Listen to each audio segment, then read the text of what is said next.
everybody, it's Dr. Lori. I'm going to talk about all the stuff that's on the table and a couple of things that are not on the table too. So I'm going to start right here with the 8-track tapes. So a couple of things about 8-track tapes. A lot of you still have them, from, of course, the 60s and 70s. And they are still valuable. There are people who, just like, we kept the Regina music boxes, just like we kept, the old Victrolas, just like we kept other ways, the old, vinyl record players. A lot of people also kept old boom boxes for the cassette tapes and old stereos that use the 8-track tapes. And there's even those stereos in the transition time period where you had, of course, those cassette tapes, record player, and also the 8-track. So you could have played anything you wanted as, of course, the music industry transitions from one particular type of device to another. So these particular 8-track tapes are from the 1960s and 70s. And there's a couple things I want you to think about when you're trying to resell them. First of all, the tape has to be intact. Okay, so you got to have the tape intact. You got to make sure that the tape is sitting there and that it's not, split. Because once it's split, of course, you can't have anything else. So that's what you're looking at here. So that's the Simon and Garfunkel, Bridge Over Troubled Water. Pretty traditional. It's right sort of in their heyday. Important record for them. But the other thing about, and I say record, but I mean 8-track. The other thing about 8-track tapes and about certain artists is you have to know when to sell certain artists. For example, this is Charlie Barnett, Tommy Dorsey, Glenn Miller. All right, now, a lot of people now don't recognize these particular artists anymore. So you've got that situation where they don't recognize these artists. If they don't recognize an artist, you've got a small window of time when you actually have to make sure that you're reselling them. So you're starting to see that those World War II generation folks, right, those particular artists like Tommy Dorsey, Glenn Miller, the swing, not that they're not important in terms of music, but now in the resale market, you've got to sort of get them up to market and get them out if your goal is selling. If your goal is enjoying them, that's fine. Value on these, about $40 a piece. Now, you'll see them selling all different numbers, oh, well, I've seen them at $5 and I've seen them at $1 and I've seen them at, $100. They can be all over the place. So please, make sure you realize what I try to teach you in every one of these. You have to analyze the market. There are collectors, there are people out there buyers who want to pay more, than that $5. Sure, they're happy if they find it for $5, but they might be willing to pay more if it's that object that they really want and really desire. So, Bridge Over Troubled Waters, because right into the realm of the collectors right now, collectors who have the funds to be able to buy these pieces, about $40, and then the others that are a little bit older, sometimes age is not your value indicator. People are surprised when I say that, but just because it's older doesn't mean it's more valuable. He does not want to stand up. Okay, all right, now it's standing up. Okay, so a couple of things about that. Music transitions about 10 years, in 10-year cycles. So everything else really transitions in 50-year cycles, but music will change and be collectible in about a decade. So it's really fast with music. It's hard to keep up. So that's the other thing. Okay, another thing on the table, toys, particularly teddy bears. And I want to talk to you about different types of teddy bears for a minute. Teddy bears, of course, introduced early 1900s, even a little bit earlier than that, and for Teddy Roosevelt. And you're going to see the ideas of teddy bears. Many of you will go, is it a Steiff? Is it a Steiff? Is it a Steiff? I hear that all the time. Yeah, Steiff teddy bears are valuable and desirable, yes. But basically, the teddy bear craze was not only with Steiff, the German teddy bears of the early 1900s. You're also going to see teddy bears that are collectible more contemporaneously. So for example, Boyds Bears. Boyds Bears, made in China, but the company's out of Gettysburg, Pennsylvania.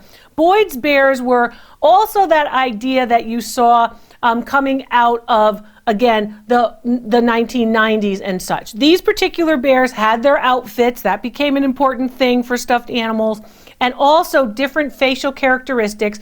And they had kind of a theme. So this one has a name. Most of them have a name. And this particular one also has a tag. The tags became important too. You can see the tag here if I turn them this way on the back. You can see the tags. And then come with a sweater, don't come with a sweater. You could buy the sweater, individually, separately, that kind of thing. But the important thing is not so much only the tags. It's great if you retain the tags. Not like Beanie Babies where you got to have the tag.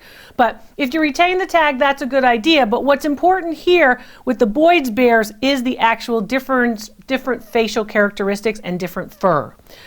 they're upscale, they're pretty nice bears, they're made of quality materials, and a lot of collectors will in fact look for the different facial characteristics on the bear. I remember when I did an in-home appraisal and I walked into a woman's home, she said, I want you to see my teddy bear collection. And no lie, she had, when you walked into the first room, her living room, her dining room, her kitchen, her bedrooms, the whole place was teddy bears. And as you looked at them, she said to me, she was very sweet, she said to me, Dr. Lori, I love them because they all have different faces just like people. And the characteristics of the faces are really what you have to look for in order to identify who made the bears. So you could actually tell as you looked at so many bears. And this is what I always tell you people. I always tell you, you got to look. You got to educate your eyeballs. You got to keep looking. And the more you look at, the more you'll learn, the more you'll know. This one, of course, has a very distinctive area of the snout or the nose area. That is Boyds. Boyds makes them in this kind of way. They don't make oversized ears. They make ears that go straight in. For example, on a Steiff, you're going to see sort of that hump in the back. Also jointed bears, so the joining is very important. The way in which the head turns, the way in which the arms move. So all of that movement or that realism of the bear, natural movement of an animal, is what Boyds was trying to achieve, and they achieved it pretty well. This one dates from the 1990s, so it's literally, it's about 25 years old at this point. So we're coming into these pieces that are vintage. They've got some age to them, like classic cars, more than 25 years old. This particular piece is worth $65 today, in very good condition, with the original tag, with the original sweater. Now, this is where we see that toy and sort of stuffed animal kind of craze. Another toy craze was this, speaking of vintage, Bob the Builder. Bob the Builder is indicative of what's happening in the early 2000s, and I talk about this a lot. I talked about this when it first came out. I said, Bob, I've been able to predict these going on for a long time. I predicted, of course, when Art Deco would be popular. I predicted, of course, as the expert appraiser, I predicted that, Bob the Builder would be the collectible of the future, and he has basically made good on my word, because in the 2000s we were rebuilding, we were hiring subcontractors, we were building, it was the housing boom, and he of course was that sort of model or figure of that. So Bob the Builder piece is 20 years old now, this piece is. This particular piece is a good example of what we were doing at that particular time. So a good example, and it's intact. The toy has not been played with, and you have all different ones, the model sets, and then his little helper friends and such. This particular one is one of his helpers, and value on this one about $60. So in the original box, remember, boxes are very important. In the original box, Bob the Builder. And other Bob the Builder toys are going to have their spike between now and 2025. So the best time is going to be 2025. You're going to see them spike. But in fact, I want you to start to amass those Bob the Builder pieces as you see them soon. Okay, another set. This particular set here is actual wax fruit. Now, you've heard about fruit or fake fruit, but wax fruit in the 1930s was very popular and during the war years. So from the late 1930s into the 1940s, wax fruit was on the table of many. The tradition of showing plenty, that idea of all of this food, all of this, is how we have an interest in certain designs of dining room furniture. Did you ever notice how a dining room server has a mirror behind it? The mirror is to actually present or show you the food. So it's funny because, I'm from a big Italian family and we were always eating something. My father would be talking about his next meal while he was eating his current meal. He could eat. But basically, the idea of the mirror in the dining room was that idea of showing you and be able to reflect all that was plenty, all that was prosperous, all that was great from the harvest, what the meal would look like. That's how we got the term buffet, right? That idea of having big spreads, if you will. So wax fruit and the artwork of this particular time period related to that showing of foodstuffs. Still life pictures, paintings, and such related to that idea of plenty. And it was very popular after the Civil War. You also saw it again after World War II, and it made sense that during and after the war years, World War II, 1938 to about 1950, you actually saw during the war years and after the way in which these pieces became valuable. The most valuable when it comes to fruit, of course, is the apple, followed by grapes. Because people like grapes, people like wine, people relate to apples. Apples is as a symbol of the family. Bananas are relatively rare, but not as valuable as, of course, the others. This grouping of the peach, the pear, the apple, the grapes, and the banana from the late 1930s, value on that group, about $50 for all 6. 2, 4, 6, 6. Yeah, I hate math, so 6. All right, that wasn't even math, that was just counting and I hate it. Anyway, then there's glass. All of you talk to me about glass. Dr. Lori, talk to me about glass. Dr. Lori, teach me about glass. I've given you lots of videos about glass, so watch those videos. There's lots of good information there. Hobnail glass and what is sometimes called milk glass. This isn't traditionally milk glass. Now I know you're all out there going, that's milk glass, I think that's milk glass. I know, you're all, I know. A lot of you realize that I'm trying to teach you what the specifics are, because once you drill down and get the specifics, you're dangerous. And I want you to succeed, and I want you to get it. I want you to find the valuable stuff, pick it up from the thrift store, from the flea market, from the yard sale, and then resell it in the market where it will bring the most money. Don't just buy something for $1 just to flip it for 20. I want you to buy the valuable thing that only has a $20 price tag on it and flip it for thousands. That's what I'm teaching you here. This particular piece is a good example of hobnail. Of course, this particular piece is from the 1950s, a planter. You'll notice how it's relatively light, translucent. You can almost see through it. And that's because you want to get some of the light into where the roots would be of the plant. A nice piece, I've been known to use these types of planters for pencils the way I'm not supposed to, and pens and such. I like to just throw something into a piece like this, a big open vessel piece like this. Value on this piece about $40. Now, speaking of glass, there's different types of glass, and you know that. There's pressed glass, there's etched glass, there's cut glass, there's brilliant cut glass. And this particular type of glass is actually decorated as well. This, of course, is a serving tray. My mother loved these things. She liked the 3-tier because you could put antipasto on it, right? She liked the Lazy Susan. She liked the stuff that spawned. Do you have that, the Lazy Susan where you have all the different ones? And antipasto was always cheese, salami, olives, artichokes. Artichokes, thistles, very good for you. So thistles, anyway. But a lot of different things in antipasto. And if you'll notice, this is an antipasto plate because you see the separation of each of these elements. So sometimes, you folks have a hard time identifying or describing the pieces. So the description is important. So think about its use, and that will help you to describe it. Of course, this particular element here, this finial, where you can hold it up, you can lift it like that, which we would never do. My mother would never let us lift anything from that type of round piece. You'd have to, of course, lift it, hold it from the bottom. But this also was where you could actually put a nutcracker if you had nuts on this plate, if it was fruit and nuts, or used for different uses. So if it's used for dual uses, describe how it can be used. It will help to sort of paint the picture for the potential buyer. This particular piece dates from the 1960s, and value on this piece is just about $30. So not the best piece of glass, but again, it has that decoration. It has a particular use for literally serving. You could also put a doily on it and then serve cookies on it, but typically the idea is going with the waves, separation of different things on the same plate, like antipasto. All right, having said that, in speaking of serving dishes and other presentation dishes, it's a couple of things about presentation and about entertaining. You want to enjoy entertaining and having guests. So a lot of people enjoy that by having their objects.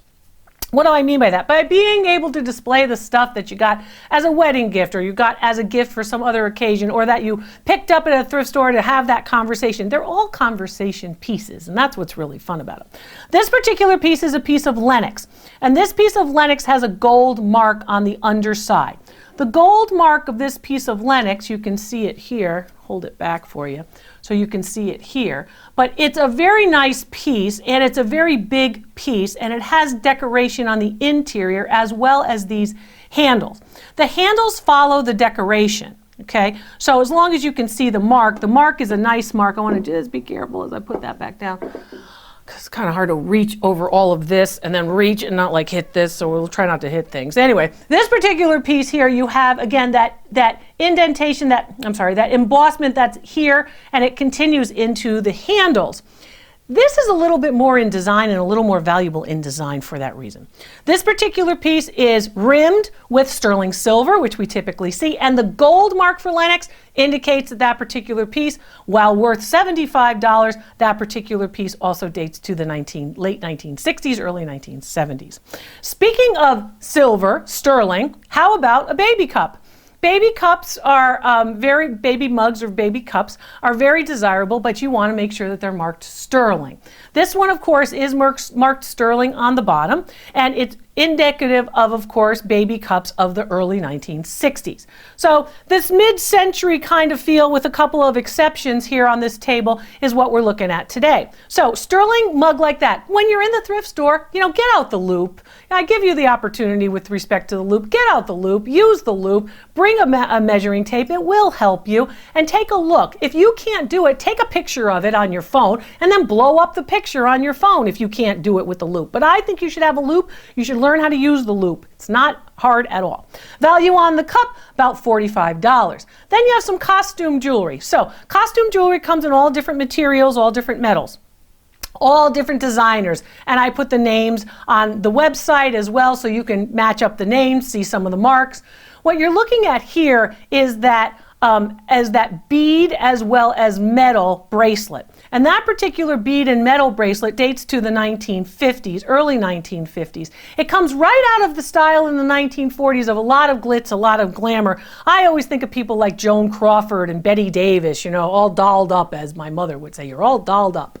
But basically, that particular example is one which gets you to the end of the World War II era, the end of the 1940s into the 1950s. Value on that bracelet is $70. It's really quite rare, very fine, high quality materials, and again, of costume jewelry. Costume jewelry can be valuable. I've told you that once, I've told you that twice, told you that a lot. All right, this other piece is a piece, in fact, of Monet jewelry, the gold, and that's a gold choker necklace. It has a particular link, and that Monet piece dates from the 1970s to the 1980s, so a little bit later. And of course, that is gold filled. You know what gold filled means? Gold filled is a term. It might say 14 kgf, or it might say vermeil. Gold filled is basically an overlay, one metal, and then they overlay a 1/1000th of an inch of gold on top of it, called gold filled or gold overlay. Value on that piece, about $25 with the gold overlay. It's very, very short. It's like a 15-inch choker necklace. I would choke my neck wearing that thing. I wouldn't be able to wear it. Then we have Hull Art Pottery. Very different from the other Hull pieces. You've heard of Hull, H-A-L-L, which also makes ceramics, and you've heard of Hull, H-U-L-L. This is a Hull piece, Hull Art Pottery. And Hull Art Pottery is different from its regular Hull lines. Hull made cookie jars, and Hull made planters, and Hull made, of course, this is a vase and all different types of things. But Hull Art Pottery is a little bit different, dates to the 1950s. Now, if you look at this piece, you recognize the mark, but I also want you to recognize the chip. And I've talked to you about chips, and I've talked to you about cracks when it comes to ceramics. When you look at a piece like this, I want you, even if you don't buy a chipped or cracked piece at the thrift store, the yard sale, the estate sale, or the antique mall, or up in your grandma's attic, even if you don't get that piece or have that piece, buy that piece, I want you to look at the color of the clay underneath that piece. Because once you have a chip and you can see that color of the clay, you can see the quality of the clay. And if you can start to educate yourself about what that looks like, that's a great thing. Value on this piece with the chip, remember, chips are better than cracks. A crack goes to the foundation of the piece and really could cause damage. A chip, sometimes you can fix. Value on this piece, about $60 as well. Then I have the 1959, these particular Betty Crocker Easy Entertaining Cookbooks.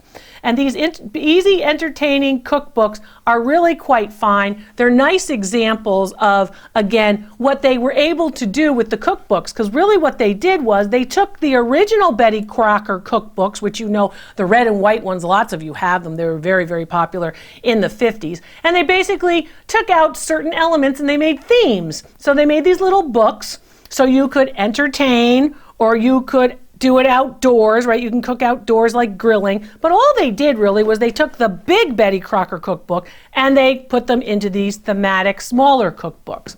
Value on these cookbooks, about $20 a cookbook. Cookbooks, very desirable, along with art books. And I talk about vintage books and antique books in another, of course, video. When it comes to mugs, the Dr. Lori mug is priceless, as you know, and Dr. Lori says that you're priceless on the back of the mug. It, of course, will support more videos if you buy a Dr. Lori mug. And I hope that you learned a little bit more about some diverse objects, different objects, unique objects in this episode. I'm Dr. Lori. Thanks so much for watching. I hope you'll share the channel too. See you next time.